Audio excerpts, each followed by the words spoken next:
We work as an NGO on native breeds of cattle in Tamil Nadu. Tamil Nadu is in southern India, and we are also a research center on native breeds of cattle. It's an in situ conservation and breeding center of K.S.M breed of cattle. Tamil Nadu basically has 5 breeds of cattle, and all the breeds are threatened now. All the breeds, number of cattle, cows are coming down. Like in 1990s, we had around 11 lakhs 90,000 K.S.M cows, and now we have only around 2 lakhs 70,000. So there's a drastic loss. So we wanted to work. Basically, we are from a family where we have been having livestock. It's been our traditional business or traditional farming activity has been livestock. And then when we realized it's coming down, we thought we should work as an NGO and create awareness on why it needs to be sustained, why it needs to be reared and all this. So we started working as an NGO. We work on various aspects of livestock keepers, sustainability of maintaining livestock, why it should be maintained, pure breeding practices and all these. Coming back to this COP11 summit, given the kind of activities you're doing, which is cattle research. Okay, so we're talking about specific breeds of cattle, which is rare, not found in other regions, very specific in nature. So coming to this summit, what is your pursuit? What do you intend to achieve, and what value do you intend to generate by participating in this conference? Basically, India signed the Convention of Biological Diversity, and that's the reason National Biodiversity Act and National Biodiversity Authority was established in India. Based on that, we work with the NBA to create awareness, and the NBA supports us by giving Breed Savior Awards. It's only because of the Convention of Biological Diversity there was something called the Breed Savior Award for livestock keepers maintaining native breeds of cattle. So we work on that aspect as a group of NGOs called the Life Network, headed by Dr. Elsie Kohler-Rovelson. And now the Breed Savior Award is in the 3rd year of progress it's going on, and the National Biodiversity Authority has institutionalized the award, and the award is going on very well. Second thing, why we come to COP11 is to create an awareness on the need to sustain and breed native livestock. Second is there's a unique concept called the Korangadu. Korangadu means pasture or grazing land. The only place in India where you can find private patta lands as pasture lands is Western Tamil Nadu. Nowhere else you will have, it will be mostly grazing lands will be common lands. That's a problem. Common property resources is always a problem. So the unique thing about India is you have in the western region is Korangadu. Korangadu is a fit candidate for the globally important agricultural heritage system instituted by the FAO. So we are working to raise awareness on Korangadu. It's a unique silvipasture grazing system where you have grasses, you have shrubs, you have trees. Even the fence is done out of shrubs and what do you call it's called berry. So that's the best part about Korangadu. So we wanted Korangadu to be placed in GIHS. That's what we are trying to achieve by coming to COP11. Brilliant. The challenge of restoring the number. You said that the number of the breed that we're talking about has reduced to merely 2 lakhs odd number. You're trying to bring the number back in some way or the other.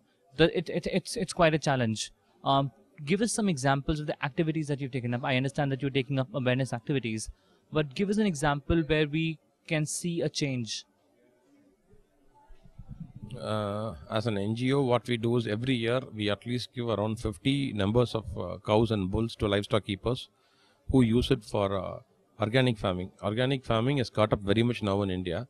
It's called the zero budget farming by Mr. Subhesh Palekar or Dr. G. Namalwar of Tamil Nadu.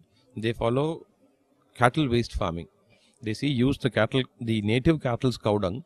They say has innumerable benefits like the microorganisms available in it, the cow dung and the cow urine. So we create awareness on the use of cow dung and cow urine for agriculture without using any chemical pesticides. No pesticides, no DAP, no urea, no potash, no nitrogen, nothing. And you can get even better results than what you're getting. So that is one way we see why native cattle needs to be sustained.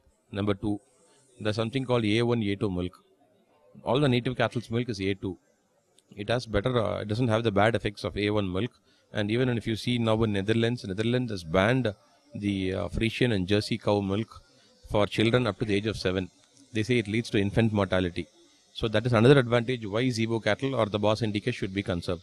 Bos Indica's cow's milk can be given to children up to the age of 7, and they'll be very healthy. Third thing, it's ecologically grown livestock. It is not a livestock which is had in factory farming conditions. So that is another reason. Four, we have cattle shows. We conduct cattle shows, something like the beauty contest for men and women, where the best bred of cows and bulls are given prizes, and that leads to a competition to rear good cattle. That's another way we work. These are the four activities, major trust activities of our organization.